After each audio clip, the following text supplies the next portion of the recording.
পশ্চিম শীতলকুচি রানীগঞ্জ ঈদগাহ ময়দানে 11তম ইসলামিক ধর্মীয় জলসা অনুষ্ঠিত হল। এদিন বিকেলে ইসলামিক পতাকা উত্তোলনের মধ্য দিয়ে জলসার শুভারম্ভ ঘটে। উপস্থিত ছিলেন শীতলকুচি ব্লক তৃণমূল ছাত্র পরিষদের সভাপতি শাহানুর আলম লিটন সহ অন্যান্যরা। শুনুন বিস্তারিত। কি প্রোগ্রাম এখানে আপনাদের? আমরা পশ্চিম শীতলকুচি রানীগঞ্জ আমাদের এই রানীর দিঘি এখানে আমাদের ঈদগাহ কমিটির পক্ষ থেকে আমরা গত 10 বছর ধরে জলসা করে যাচ্ছি, ইসলামিক ধর্মীয় জলসা। সেই মতো করেই এবার 11তম জলসা, 11 বছর পূর্ণ হলো। এবারেও জলসা আমাদের আজকেই অনুষ্ঠিত হচ্ছে এবং এখন আপাতত মিলাদুন নবী অনুষ্ঠান চলছে এবং সন্ধ্যার পরে আমাদের বক্তারা এই মুহূর্তে উপস্থিত হয়েছে আমাদের জলসা মঞ্চের পাশে।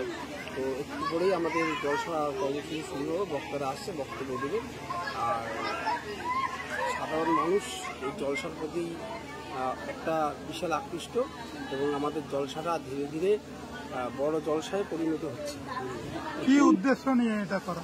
দেখো, আমাদের ইসলাম ধর্মের বর্তমান অবস্থা যেটা আছে, এখন টেকনোলজি এবং বিভিন্ন মাধ্যমে মানুষ বেশি সময় কাটায়। মোবাইল ফোন, টিভি, বিভিন্ন বিষয়ে মানুষ যখন বেশি মনোরঞ্জনের দিক থেকে যায়, আর ইসলাম ধর্মটা সেইভাবে আগের মতো চর্চা হয় না। কোরআন পড়া বা নামাজ পড়া মূলত হচ্ছে ধর্মের মূল উদ্দেশ্য হচ্ছে আমাদের মুসলিম সমাজের যারা আছে, মুসলিম সমাজের যারা মানুষ, তারা যাতে বেশি নামাজ পড়ে, কোরআন পড়ে, ধর্মের প্রতি জানে, ধর্মকে জানে এবং ধর্মের বিষয়ে বিচার করে, সেই বিষয়টাকে মুখ্য করে আমাদের জলসার মাধ্যমে বক্তারা, বিভিন্ন মৌলানারা বক্তব্য দেয় যে যাতে তারা হেদায়েত হয়, মানে যাতে তারা ধর্মের প্রতি আকৃষ্ট বেশি হয়। বিভিন্ন ধর্মের পুরনো ইতিহাস তুলে ধরানো হবে। কোন বক্তা থাকবে? বিশেষ কোন বক্তা থাকবে? হ্যাঁ, বিশেষ কোন বক্তা থাকবে? বিশেষ বক্তা আমাদের প্রধান বক্তা যিনি আছেন, নামটা মৌলানা